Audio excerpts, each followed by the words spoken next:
সাবেক অন্তর্বর্তীকালীন সরকারের প্রধান উপদেষ্টা ড. মুহাম্মদ ইউনূস সহ ২৪ জন উপদেষ্টা ও সংশ্লিষ্ট কর্মকর্তাদের বিরুদ্ধে দেশ ত্যাগে নিষেধাজ্ঞা চেয়ে আইনি নোটিশ পাঠানো হয়েছে। হামের টিকাদান কর্মসূচি বন্ধ রাখা এবং এর ফলে শতাধিক শিশুর মৃত্যুর অভিযোগে এই নোটিশ দেয়া হয়। সুপ্রিম কোর্টের আইনজীবী ব্যারিস্টার এম আশরাফুল ইসলাম এই নোটিশটি পাঠিয়েছেন। আইনি নোটিশে অভিযোগ করা হয়েছে যে অন্তর্বর্তীকালীন সরকারের আমলে রাষ্ট্রীয় টিকাকরণ ব্যবস্থাকে বেসরকারি খাতে ছেড়ে দেওয়ার এক অশুভ ও অপরাধমূলক পদক্ষেপ নেওয়া হয়েছিল। এর ফলে টিকাদান কর্মসূচি ব্যাহত হয় এবং দেশে হামের প্রাদুর্ভাব দেখা দেয়।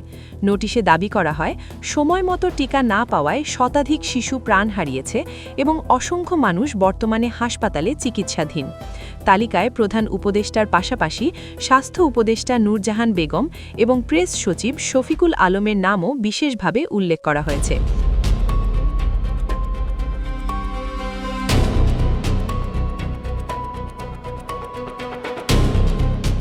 নোটিশে প্রশ্ন তোলা হয়েছে, যেখানে বোয়িং বিমান কেনার মতো বড় চুক্তির অর্থ সংস্থান হয়েছে, সেখানে শিশুদের জীবন রক্ষাকারী টিকার ক্ষেত্রে কেন তহবিল সংকট বা অবহেলার অজুহাত দেয়া হলো?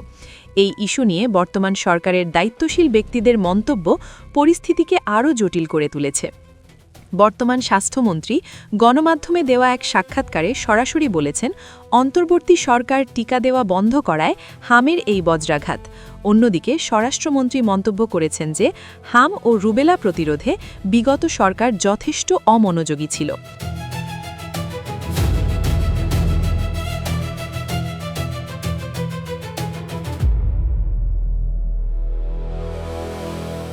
সরকারের উচ্চ পর্যায় থেকে এমন স্বীকৃতির পর আইনি নোটিশটি বিশেষ গুরুত্ব পাচ্ছে।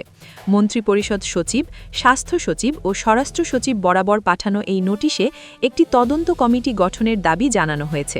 আইনজ্ঞদের মতে, যদি সরকার এই নোটিশ অনুযায়ী ব্যবস্থা না নেয়, তবে বিষয়টি হাইকোর্টে রিট আকারে গড়াতে পারে।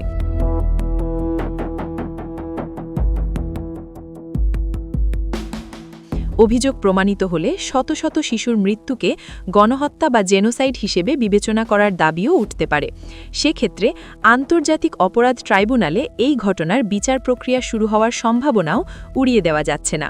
সাবেক প্রধান উপদেষ্টা ও তার সহযোগীদের দেশ ত্যাগে নিষেধাজ্ঞা জারি হবে কিনা, কিংবা তাদের আসলেই বিচারের মুখোমুখি করা হবে কিনা, তা নিয়ে এখন দেশ জুড়ে শুরু হয়েছে তোলপাড়।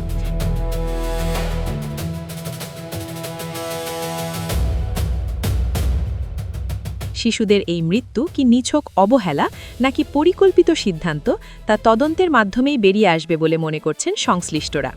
আরও জানতে চোখ রাখুন দ্য পোস্ট বিডিতে।